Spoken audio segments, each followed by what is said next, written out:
Assalamualaikum warahmatullahi wabarakatuh. Di sini saya akan membahas tentang media dan alat pendidikan.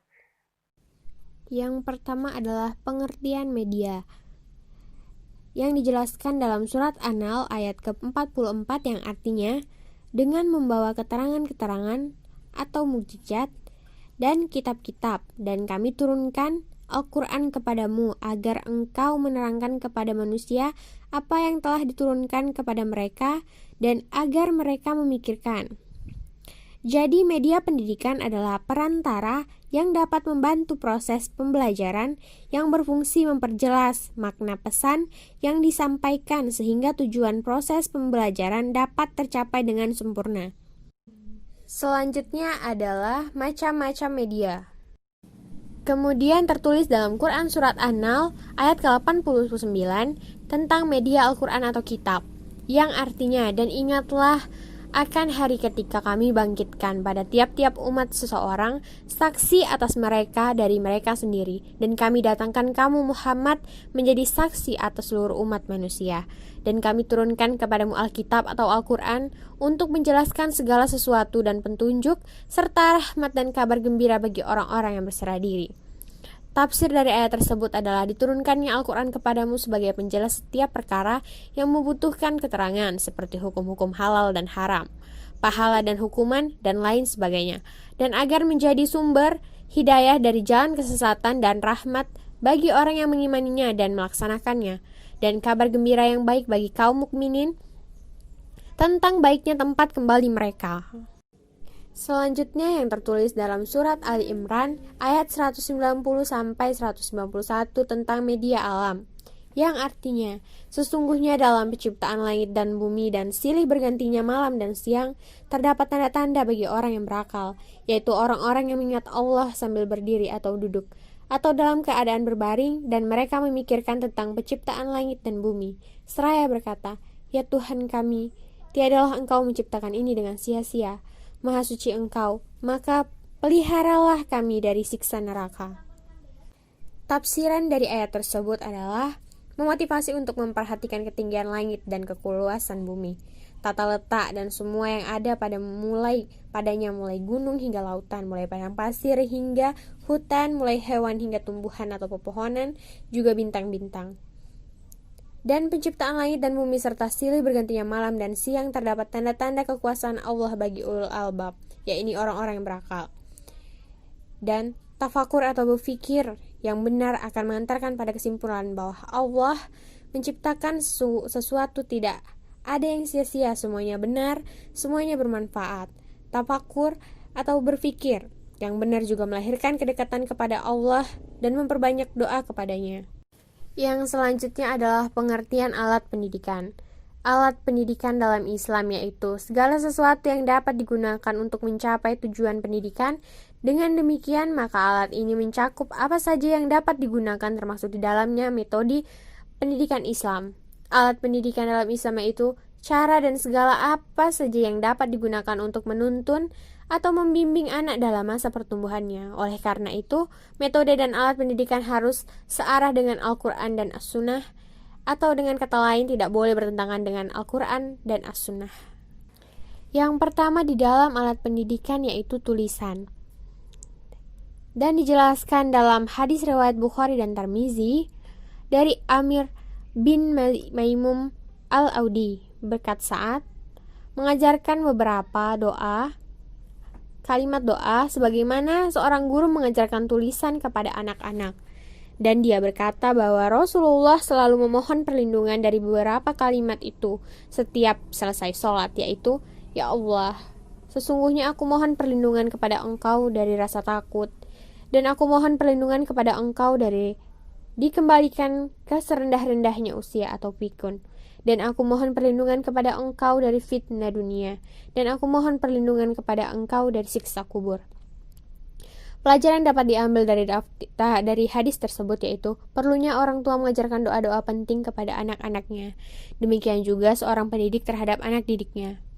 Dan pengajaran diperlukan media seperti tulis, baca untuk membantu dan memudahkan Materi pembelajaran itu dapat diserap dan mudah dipahami oleh anak didik.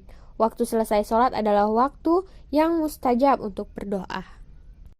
Yang kedua adalah gambar grafik yang dijelaskan oleh hadis riwayat Bukhari yang artinya adalah Nabi SAW membuat gambar persegi 4, lalu menggambar garis panjang di tengah persegi 4 tadi dan keluar melewati batas persegi itu. Kemudian beliau juga membuat garis-garis kecil di dalam persegi tadi di sampingnya atau persegi yang digambar Nabi.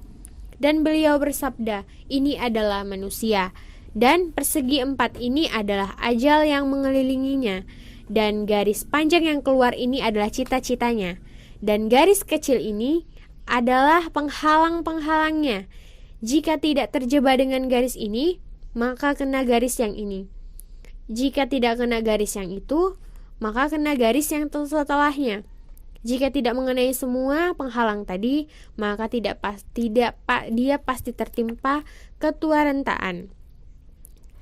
Maksud dari hadis tersebut adalah seorang pendidik yang sangat memahami metode yang baik dalam menyampaikan pengetahuan kepada manusia. Beliau menjelaskan suatu informasi melalui gambar agar lebih mudah dipahami dan diserap oleh akal dan jiwa.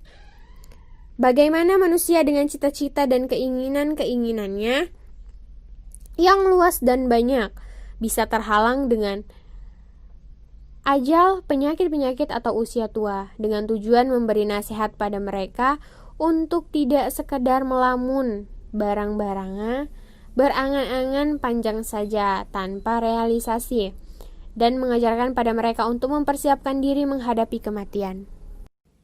Yang ketiga adalah alat peraga. Ada satu ayat yang menjelaskan tentang alat peraga, yaitu dari Yahya bin Yahya dan Qutaibah ibnu Sa'id. Keduanya dari Abdul Aziz, berkata Yahya telah mengabarkan kepada kami Abdul Aziz bin Abi Hajim dari ayahnya bahwasannya orang-orang mendatangi Sahal ibnu Sa'ad As-Saidi dan mereka berbeda pendapat tentang kebiasaan berdakwah di mimbar. Mereka menanyakan hal itu kepadanya. Demi Allah, sesungguhnya saya mengetahui hal itu. Saya mengetahui pertama kali hal itu itu ditetapkan, dan pertama kali Rasulullah SAW duduk di atasnya. Rasulullah SAW mengirim surat kepada seorang perempuan, berkata Abu Hajim, sungguh disebutkan namanya pada hari itu. Perintahkanlah pelayanmu dari Bani An-Nazar supaya ia membuatkan untukku kayu-kayu atau mimbar yang saya duduki ketika saya sedang berbicara di depan manusia. Maka dikerjakanlah dengan demikian itu dengan 3 tingkat. Kemudian Rasul menyuruh untuk meletakkannya, maka diletakkanlah mimbar itu di sini. Mimbar itu terbuat dari kayu-kayu hutan. Sungguh saya melihat Rasulullah berdiri sholat dan di atasnya seraya bertakbir sedang orang-orang melihat beliau. Kemudian beliau naik, kemudian beliau turun menuju ke belakang dan sujud di pangkal mimbar, lalu kembali ke mimbar. Ketika selesai dari sholatnya, beliau menghadap manusia dan berkata, wahai manusia, sesungguhnya saya melakukan ini agar kalian menyempurnakan dan mempelajari sholatku.